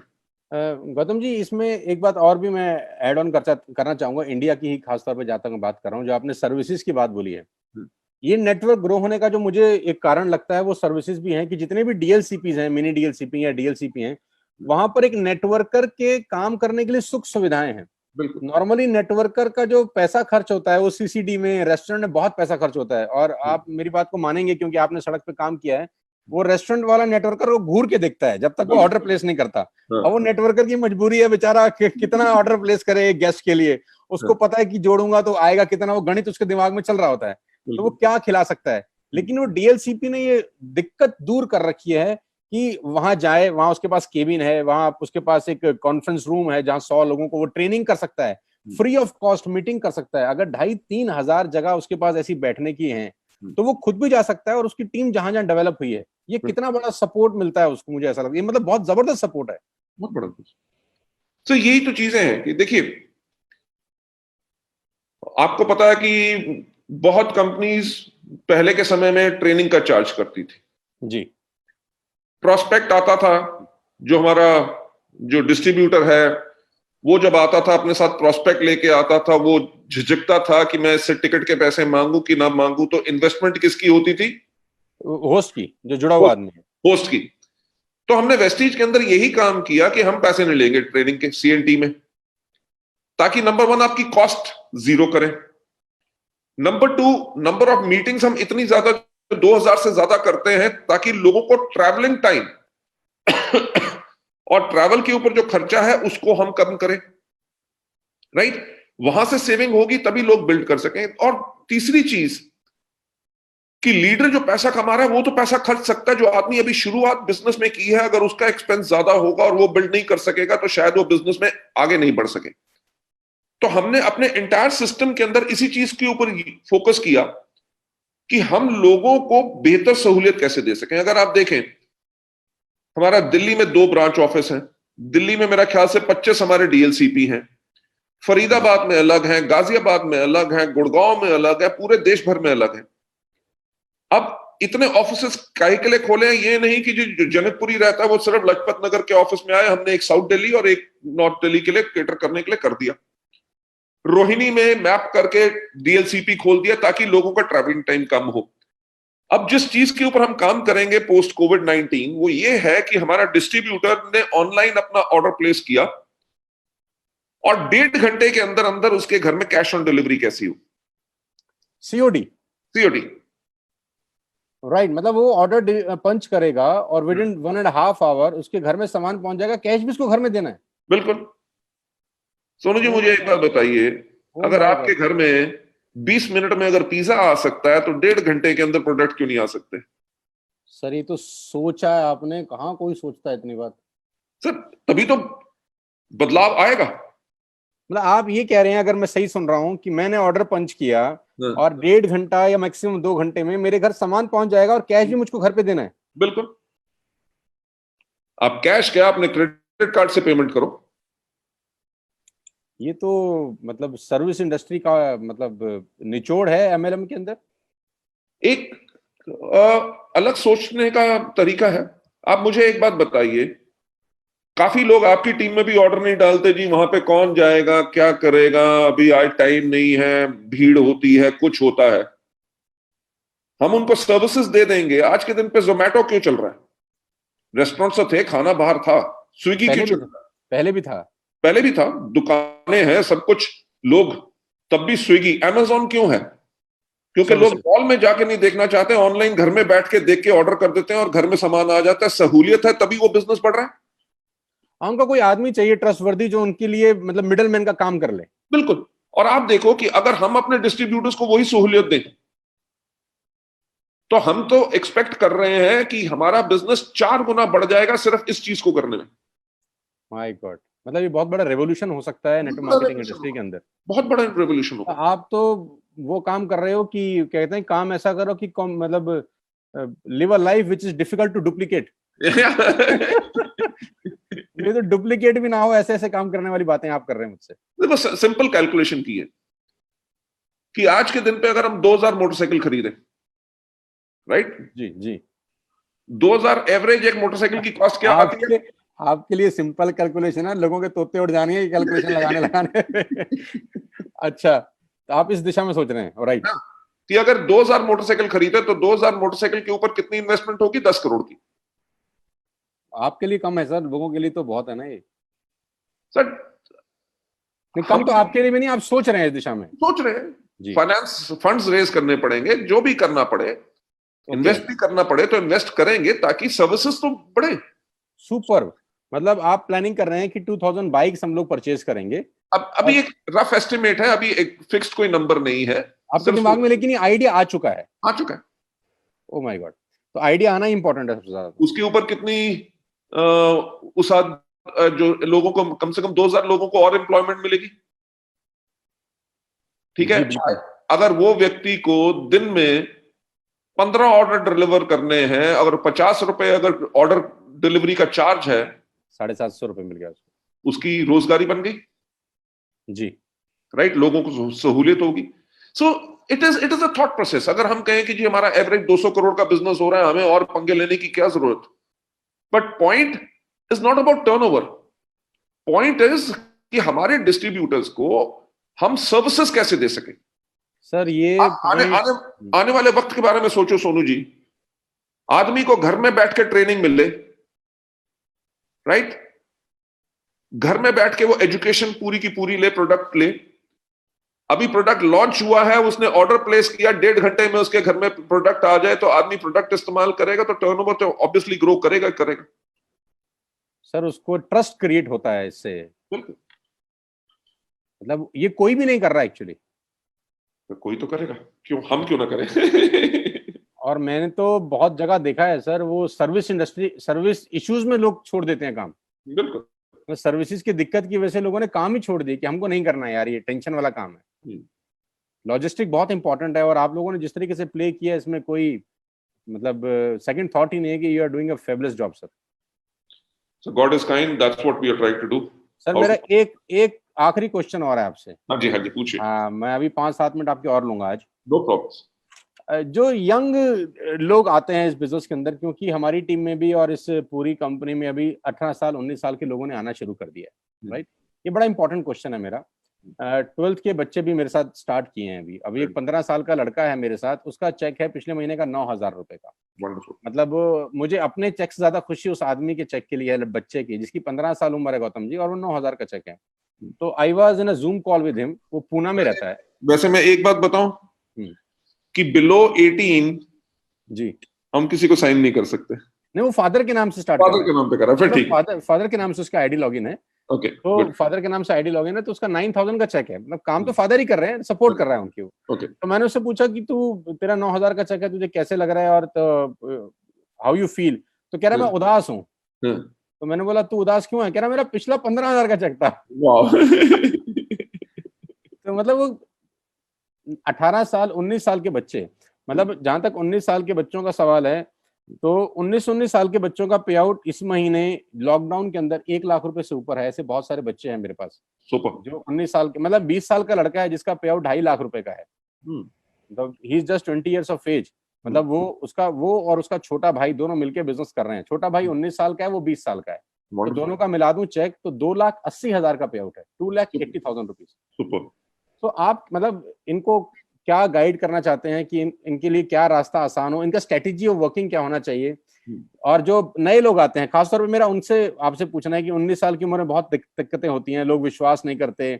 हमने भी जब नेटवर्क मार्केटिंग शुरू की थी तो लोग मजाक उड़ाते हैं, लोग कहते हैं अपनी उम्र देखो, तुम बच्चे हमको सिखाओगे, ऐसी बहुत सारी डायलॉगबाजी उनके साथ होती है। तो आप क्या ऐसा उनको एक बात बताना चाहोगे कि वेस्टेज में कि वो लोग लगे रहे, अगर 2-3 साल उनका लाइफ सिक्योर हो सकता है? देखिए सोनू जी, अगर लोग लगे रहेंगे उनकी लाइफ सिक्योर हो, उसके एग्जाम्पल आपकी टीम में भी बहुत है जी, कि जहां पे 18-19 साल के या 20 साल के लड़के अगर दोनों भाई मिलकर 2,80,000 रुपए कमा रहे हैं जी। हमारे यहाँ पे ऐसे कितने एग्जाम्पल हैं जहां पे यंगस्टर्स इस बड़ी आमदनी पे चले गए। तो नंबर 1, अगर हम उनको सपना दिखाएं कि जी आप यूथ हो और आपके साथ हो सकता है, और अगर हम ये दिखाएं कि आज के दिन पे बाकियों के साथ हो सकता है, हो रहा है, तो आपके साथ क्यों नहीं होगा? सो उनका फेथ लेवल इस चीज पे डेफिनेटली स्ट्रांग होना चाहिए कि अगर इतने यूथ इसमें सक्सेस हो रहे हैं तो यंग यूथ को उनके ऊपर फेथ करके इसमें अंदर डेफिनेटली आना चाहिए और अपना कैरियर बनाना चाहिए। दूसरी बात, कोविड-19 हो या ना हो, क्या आज के दिन पे नौकरी मिलना आसान है? नहीं, आज को ज्यादा मुश्किल है सर। बिल्कुल, आगे चल के और मुश्किल होगा जी। आज आप देख लो, उबर से लेके हर कोई छट्टी कर रहा है, नौकरी से निकाल रहा है लोगों को, राइट? जॉब सिनेरियो आने वाले वक्त में कम से कम अगले 3 से लेके 5 साल तक सुधरेगा नहीं। क्या छोटा बिजनेस करना आसान है? नहीं। जैसे मैंने अभी बात की कि रेस्टोरेंट्स, 10 में से 4 रेस्टोरेंट बंद होंगे कम से कम। कहां जाएंगे लोग? कहां जाएंगे? तो छोटे बिजनेस के ऊपर भी मार है, नौकरियों के ऊपर भी मार है, तो लोगों के पास चॉइस क्या है? Direct selling, right? Direct selling के अंदर वेस्टीज क्यों? आप मुझे एक बात मैं आपको पूछना चाहूंगा कि अगर हम जितने लोग आज इस मीटिंग में हैं, अगर पूछें कि हम अपने बच्चे को जब स्कूल भेजना चाहते हैं तो हम अपने बच्चे को कौन से स्कूल में भेजना चाहते हैं?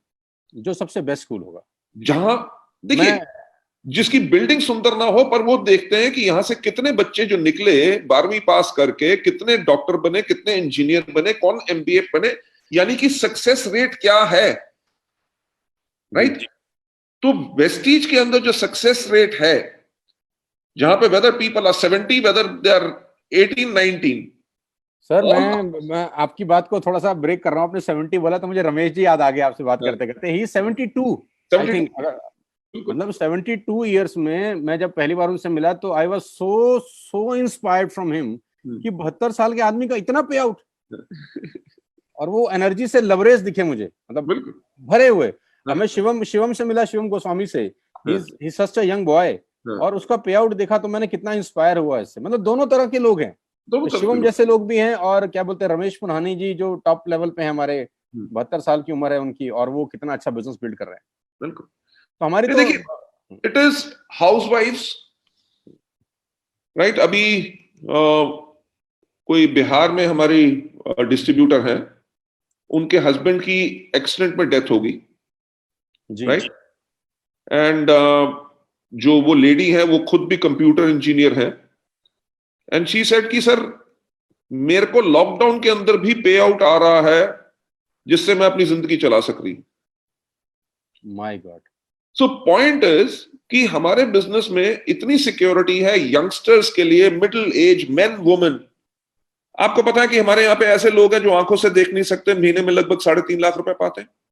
आंख से नहीं देख सकते? आंख से नहीं देख सकते। And 3 lakh rupees, 3.5 lakh rupees a month average उनका चेक इतना जाता है। My God, right? Can you believe, ऐसे लोग जो बोल नहीं सकते, सुन नहीं सकते, वो 1.25 लाख रुपए की आमदनी पे हैं। हाँ, मैंने एक वीडियो देखा था जिसमें वो आदमी, लड़का था जो बोल नहीं पा रहा था और सुन नहीं पा रहा था, वो प्रेजेंटेशन दिखा रहा था। बिल्कुल। I was so impressed. Sir जो बिल्कुल अनपढ़, 1.25 लाख रुपए का चेक उनका, 1.25 लाख रुपए का चेक।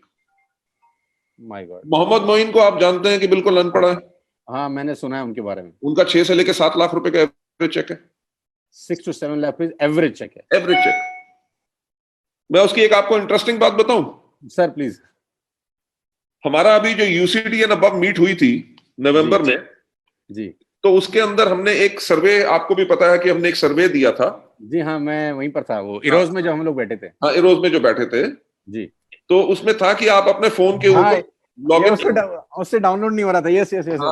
नहीं, डाउनलोड नहीं होने की बात, वो मेरे पास आके बैठे, मैं और मिस्टर अनुकूल बैठे थे, तो ही सेड कि सर ये इसको करना कैसे है?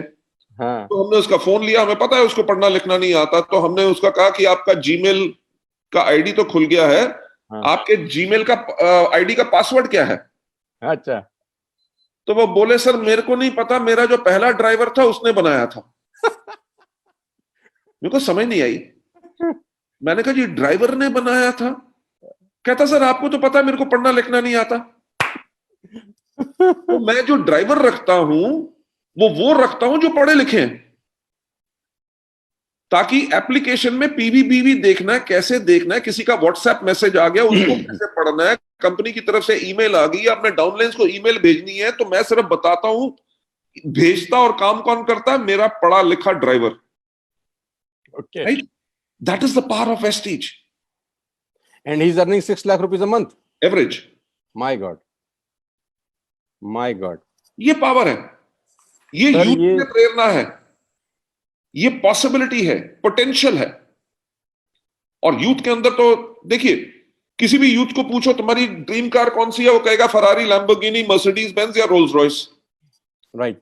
हाँ, किसी 32 साल के आदमी से पूछ लो आपकी ड्रीम कार कौन सी है, कहता जी मेरे पास अगर मारुति सुजुकी ऑल्टो आ जाए वो भी बड़ी बात है। क्योंकि जैसे उम्र बढ़ती है, जब लोगों को सफलता नहीं मिलती, वो सफलता का प्रयास करना भी छोड़ देते हैं। उनके जो जवानी में सपने बड़े होते हैं, वो सपनों को सिकोड़ना शुरू कर देते हैं, क्योंकि उनको एक चीज का एहसास होता है कि शायद वो जिंदगी में कभी सफल ना हो सके। फिर वो सेटिस्फेक्शन वाली बातें बोलना शुरू कर देते बिल्कुल, हैं। They start looking for safety and security. Youngsters के पास जो फायर है, उनके ड्रीम अभी जिंदा है, उन्होंने अभी जिंदगी में हताश नहीं हुए। और वो जब एक एबल और अच्छे अपलाइन के साथ काम करते हैं, जो अपने तजुर्बे से उनको गाइड करता है, इन लोगों को तभी बहुत जल्दी सफलता मिलती। सर मुझे एक बात और आपसे जाननी थी कि मैं जब से आया हूँ 7-8 महीने मुझे हो गए, और मैं जितना भी आपको जानता हूँ, या हम लोग 1-1.5 साल से टच में हैं। वो 6 जनवरी 2019 से हमारा बातचीत चालू हुआ। मुझे याद है पूना का एयरपोर्ट, है ना, वो सब बातें मुझे याद है। वो यहाँ बात नहीं करेंगे, वो हमारी प्राइवेट बातें हैं। ये सोशल कॉज में आप बहुत इन्वॉल्व हैं, मैंने देखा है आपको। और आप मतलब मुझे जो चीज आपकी बहुत सारी अच्छी लगी, उसमें सबसे अच्छी बात मुझे लगी सोशल कॉज का इन्वॉल्वमेंट, कि जो चैरिटी पॉइंट ऑफ व्यू से आपका इन्वॉल्वमेंट है और वेस्टेज का इन्वॉल्वमेंट है। तो मैं जानना चाहता हूं कि आपको ये कितना अच्छा लगता है। अभी भी जब ये कोविड-19 का कहानी हुआ, तो वेस्टेज ने बहुत सारी फैमिलीज के लिए गवर्नमेंट ऑफ दिल्ली से आई थिंक टाई अप भी किया, कुछ हाथ हैंड होल्डिंग किया आपस में। और आप डिस्ट्रीब्यूटर के लिए भी, मुझे बहुत सारी कहानियां लोग बताते हैं। आप ही की कन्वर जी से भी मेरी बात हुई 1-2 बार, और दीपक सूद सर से भी बात हुई। तो बताते हैं कि जो कोई डिस्ट्रीब्यूटर परेशानी में है, तो उनको कुछ नहीं चाहिए, गौतम बाली जी का नंबर ढूंढ के उनको कॉल कर देता है। गौतम बाली जी सिर्फ उसका आईडी नंबर मांगते हैं और कुछ नहीं मांगते हैं, एंड फंड ट्रांसफर हो जाता है विद इन 5 to 10 मिनट्स। ऐसी कहानियां भी मेरे को कुछ लोगों ने आप ही के सुनने को मिली हैं। तो आप ये कैसे, मतलब बिना जाने बिना पहचाने किसी को ये दे दिया, किसी को वो दे दिया, और कैसे आपके मन में ये सब कुछ करने, ये इंपॉर्टेंट क्वेश्चन है मेरे लिए बहुत ज्यादा। सर देखिए कि अगर कोई हमसे मदद मांगता है, वो इसलिए मांगता है कि उसको पता है कि हम उसकी मदद कर सकते हैं। जी राइट? अगर मेरे पास कुछ ना होता तो वो मेरे पास कभी ना आता। जी सर। ठीक, जो इस उम्मीद से आया है कि हम उसकी मदद कर सकते हैं, तो ऐसे लोगों को ना कहना मेरे लिए बहुत मुश्किल होता है। जी। राइट? और अगर मेरे करके किसी के परिवार में खुशी आ सके, इससे बड़ी मुझे कोई और खुशी नहीं चाहिए। पैसे की भूख तो मुझे कभी पहले भी नहीं थी, ना पैसे की भूख आज है। अभी आप मानेंगे नहीं, पीएम केयर के अंदर हमने लगभग 40 लाख से ज्यादा, लगभग 18 साढ़े 18 लाख हमारे डिस्ट्रीब्यूटर्स ने कंट्रीब्यूट किया था। जी। और बैलेंस जो है हमने लगभग मेरे ख्याल से 21 या 22 लाख रुपया कंपनी ने कंट्रीब्यूट किया, 40 हमने पीएम केयर में दिया। इससे पहले जब पुलवामा का इंसिडेंट हुआ था, उसके अंदर भी हमने, अब मेरे को फिगर याद नहीं, I think so it was about 50 lakh something, वो किया। जब केरला में फ्लड्स आए थे, तो 3 महीने तक हमने अपने सब डिस्ट्रीब्यूटर्स को, वहां पे जो डायरेक्टर एंड अबव जो क्वालिफाइड थे, उनका जो एवरेज चेक बन रहा था, 3 महीने तक उनको हमने चेक दिया था। जब चेन्नई के अंदर भी फ्लड्स आए थे, हमने कई ट्रक भर के, इवन जब श्रीनगर में भी फ्लड्स आए थे आज से 3 या 4 साल पहले, तो ये एक खुशी रहती है कि हम लोगों की जिंदगी को कैसे बदल सकते हैं। ना ये कभी धर्म के ऊपर रहता है, ना कभी किसी मजहब के ऊपर रहता है, ना रंग ग्रुप के ऊपर, सिर्फ इंसानियत के नाते पे। आज के दिन पे 2 हमारे अनाथ आश्रम है, जिनमें मेरा ख्याल से लगभग 200 से ज्यादा बच्चे हैं, जिनका खाना, हेल्थ, एजुकेशन पूरा वेस्टीज परिवार देता है। ये किसी को पता नहीं है गौतम जी, मतलब नहीं, मेरे को भी। हमारे इसमें जो है हार्ट टू हार्ट फाउंडेशन का, हमारी मैगजीन के अंदर भी, वॉइस मैगजीन के अंदर भी होता है, कई वीडियोस भी इसके ऊपर बन चुके हैं। ओके। कि हम सोशल कॉज के अंदर बहुत आगे हैं, ताकि लोगों की हेल्प कर सके। और मुझे लगता है बरकत भी होती है गौतम जी इसी वजह से शायद। जरूर। देखिए, मेरा एक मानना है कि हम लोगों को वापस कैसे दे सकते हैं, हम अपनी सोसाइटी के अंदर कैसे कंट्रीब्यूट कर सकते हैं। नंबर वन, एक तरीके से कर सकते हैं जो हमारा बिजनेस है, जिसके अंदर हम लोगों को सोशली अपलिफ्ट कर रहे हैं। आप देखिए आज के दिन पे वेस्टीज सिस्टम यूनिफॉर्म ने लोगों को सूट डालना सिखा दिया, राइट।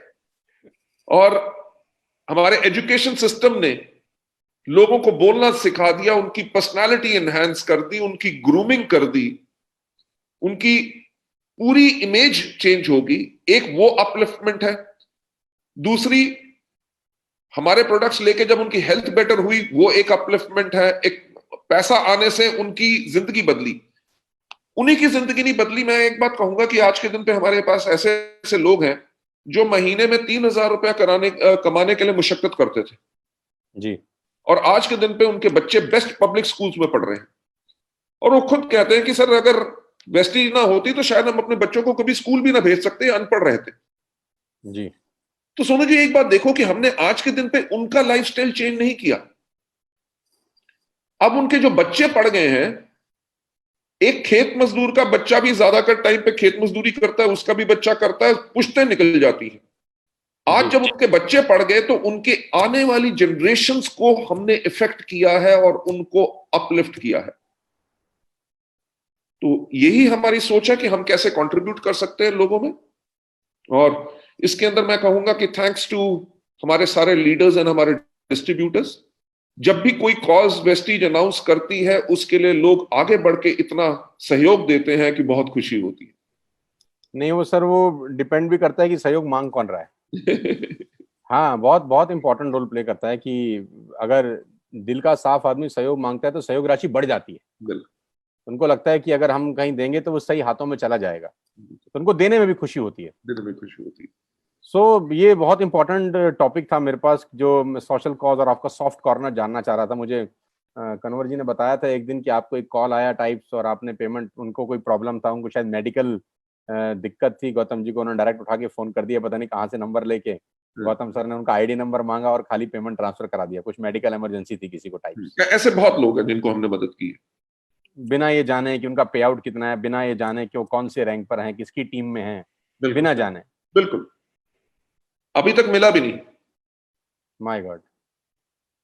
मुझे अभी एक हाल में एक केस हुआ था। एक व्यक्ति दूसरी नेटवर्क मार्केटिंग कंपनी कर रहा था बनारस में। ओके। उसके कारण उसके घर वालों ने उसको घर से निकाल दिया। अच्छा। शादीशुदा था, एक बिटिया है, घर से निकाल दिया, 1 रुपया नहीं दिया। वो किसी तरह से बनारस से दिल्ली पहुंचा। उसने मेरे पहले पे फोन पे बात हो गई थी। ही सेड कि जी मेरी बीवी मर जाएगी, इलाज के लिए हमारे पास कुछ नहीं है, तो क्या आप मेरी मदद कर सकते हो। तो उसकी वाइफ का हमने इलाज कराया, राइट, उसको सपोर्ट किया। आज के दिन पे वो जब भी मैसेज करता है बहुत खुश होता है कि जी आपने मेरी। और वो किसी और नेटवर्क मार्केटिंग कंपनी में पहले था, अब वेस्टिजियन है। ओके। हाँ। जो घर वालों ने निकाला उसको उस कंपनी के करके निकाला था, पर बाद में उसने वेस्टीज ज्वाइन कर ली थी। भाई साहब, जो क्रिटिक्स हैं आपके, ये भी इंपॉर्टेंट क्वेश्चन है। बहुत सारे लोग क्रिटिक्स भी हैं, राइट। तो उनको भी आप कोई बढ़िया सा संदेश दीजिए इस फेसबुक लाइव के माध्यम से। सर देखिए, इस क्योंकि आप क्रिटिक्स इसलिए हैं क्योंकि वो नीम के पेड़ पे कोई पत्थर नहीं मारता, आम के पेड़ पे पत्थर मारे जाते हैं। सर आपने दुविधा में डाल दिया। मैं एक बात कहना चाहूंगा कि इस दुनिया में ऐसा कोई व्यक्ति नहीं है जिसका कोई क्रिटिक ना हो, राइट। जी सर हमने बहुत झेला 8 महीने। आपको, आपसे कुछ छुपा नहीं है। देखिए, दुनिया में हर व्यक्ति आपको प्यार नहीं कर सकता, हर व्यक्ति आपकी सराहना नहीं कर सकता, आपको अप्रिशिएट नहीं कर सकता। मेरे जो क्रिटिक्स हैं मैं उनको कहना चाहूंगा थैंक यू सो मच। वो कबीर जी का एक दोहा था ना कि मुझे याद नहीं आ रहा, कि अगर आप अपने क्रिटिक्स को अपने पास रखोगे तो वो आपकी कमजोरियां बताएंगे। जी जी जी जी, ठीक है। सो अगर कोई हमें क्रिटिसाइज करता है, हमारे मन में किसी के लिए कोई ऐसी गलत भावना ना कभी आई है ना कभी आएगी, मैं उन सबका थैंक्स कहना चाहूंगा, क्योंकि शायद वही मुझे चैलेंज करते हैं, मुझे फोर्स करते हैं कि मैं अपने आप को बेहतर कैसे बनाऊं, वेस्टीज को हम कैसे बनाएं। इंडस्ट्री बहुत बड़ी है, जो आदमी और ज्यादा मेहनत करेगा, अपने डिस्ट्रीब्यूटर्स का और ज्यादा ख्याल रखेगा, वो कंपनीज डेफिनेटली ग्रो करेंगी। तो अगर मेरे कोई क्रिटिक्स हैं वेदर नेटवर्क मार्केटिंग में या और किसी चीज के अंदर, मैं उन सबको अपनी शुभकामनाएं देना चाहूंगा कि वो भी बहुत बेहतरीन काम करें, बहुत आगे बढ़े, क्योंकि देखिए करने से ही रिजल्ट आता है। तो मैं सर उनको मेरी मेरी एक लाइन है, मैं आपको इसमें डेडिकेट भी कर देता हूँ कि if everyone likes you, you have a serious problem. हाँ, ट्रू। अगर सब आपको पसंद करते हैं तो आपको बहुत प्रॉब्लम है, आपने बहुत समझौते किए हैं जिंदगी में। बिल्कुल बिल्कुल। तो आप स्टैंड कर रहे हैं किसी बात के ऊपर, तो 10 में से मैं अपनी ट्रेनिंग में भी लोगों को बोलता आता हूँ कि मैंने कहा इस पूरी दुनिया में जितने यूट्यूब पे वीडियो हैं, मुझे एक वीडियो दिखा दो जिसपे डिसलाइक नहीं आया। सही बात है।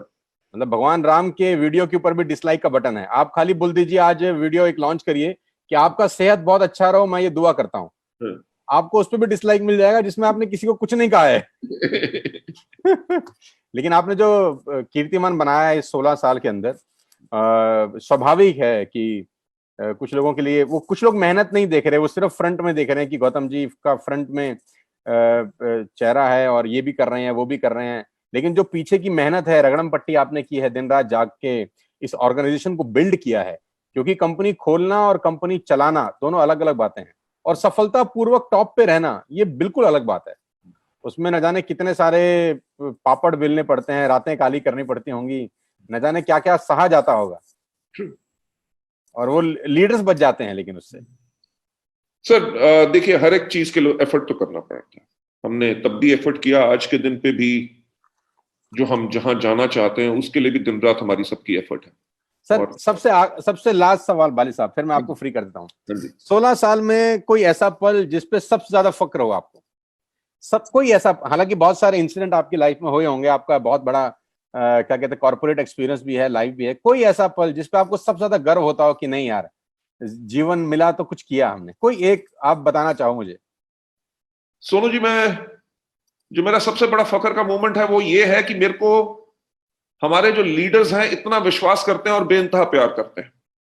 वो मेरी जिंदगी की सबसे बड़ी कमाई है। मैं उसको कैसे उदाहरण करूंगा कि हमें 13 साल लगे 1,000 करोड़ के टर्नओवर पे जाते हुए जी, ठीक है, 13 साल।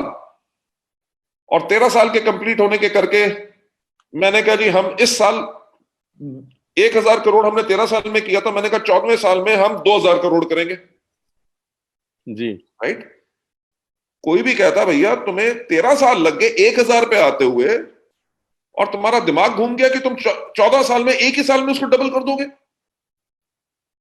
वो मेरा प्राउड मोमेंट है कि उस साल हमने 1850 करोड़ किया लास्ट ईयर जब हमने टॉप रैंक अचीव किया। बिल्कुल। और वो फकर का मोमेंट ये है क्योंकि शायद कॉर्पोरेट हिस्ट्री में ऐसा कभी ना हुआ हो। 1000 से सीधा 1850। हाँ, शायद कभी ना हुआ हो क्योंकि इतनी बड़ी ग्रोथ। पर पॉइंट ये है कि मैंने तो बोला था, हमारी एंटायर लीडरशिप ने उसको सच कर दिया, सच करके दिखा दिया। उनका यही था कि हमें इस साल 2,000 करोड़ करना है राइट। इससे प्राउड मोमेंट मेरा ख्याल से शायद किसी के पास कभी नहीं होगा। सर आपको विश्वास दिला सकता हूं कि टॉप 1 जब वेस्टिज बनी तो हम थे ही नहीं, हमारा कोई रोल नहीं है उसके अंदर 0.001%, लेकिन जब ये वर्ल्ड में टॉप 10 पहुंचेगी तो हमारा कंट्रीब्यूशन जरूर होगा, चाहे छोटा ही क्यों ना हो। आई नो, डेफिनेटली बहुत बड़ा कंट्रीब्यूशन होगा। You have got a wonderful team which is young, which is strong, which is well educated, total dedicated and loyal team है। इस टीम के साथ तो मुझे पता है कि आने वाले इस वक्त में बहुत बड़ा काम होने वाला है। बहुत लोगों की जिंदगी टीम सोनू शर्मा चेंज करेगी। And my best wishes are with all of you. आपको लगता है कि सर हम कुछ कर पाएंगे यहाँ पे? बहुत बड़ा करेंगे सर। देखो मैं एक बात कहता हूं, मैं शक्ल से लगता हूं पर हूं नहीं। मुझे आई सी फिनोमिनल पोटेंशियल जो आपकी टीम के अंदर राइट क्योंकि आपके कई मीटिंग्स में मैं गया हूं, लोगों की एनर्जी लेवल्स देखे हैं, यहाँ पे आपके बहुत लोगों से मैं मिला हूं। बहुत बड़ा टैलेंट है आपके पास, आपकी टीम के अंदर, जिसने अभी करके भी दिखाया क्योंकि सिचुएशन काफी डिफरेंट थी, but then also people are growing phenomenally. और आप अभी तो जैसे सब कुछ ठीक होगा बहुत बड़ी ग्रोथ होगी और बहुत बड़ा काम होगा। सर पूरा विश्वास दिला सकते हैं आपको कि we will make you feel proud thank कि you, whenever you heard our name, आपको हमारा नाम जब भी सुनाई देगा तो आपकी छाती चौड़ी हो जाएगी। Thank you so much. आप प्राउडली बोल सकेंगे कि नहीं हमारे साथ हैं ये लोग। Definitely. So thank you Gautam ji, thank you so आपने मच। अपना बहुत बहुत इम्पोर्टेंट और कीमती टाइम हम सबको दिया। It's a pleasure. Facebook live के माध्यम से हम लोग, पूरा हिंदुस्तान अभी आपको सुन रहा था और पूरी दुनिया में बहुत सारे लोग इसको सुन रहे होंगे इस वीडियो को। बहुत बहुत धन्यवाद और आपको शुभकामनाएं कि आप ग्लोबल 10 में जब आए मैं आपसे फिर बात करूंगा और ये बहुत जल्दी होगा इंशाल्लाह, भगवान ने चाहा, ईश्वर ने अगर हमारा साथ दिया, भगवान राम की कृपा हुई तो हम टॉप 10 में बहुत जल्दी पहुंचेंगे। बहुत जल्दी जाएंगे आप लोगों के साथ। Thank you so much. Thank you Gautam ji, बहुत बहुत शुक्रिया सर अपना टाइम देने के लिए। Thank you so much, wish you well sir. Wish you well sir.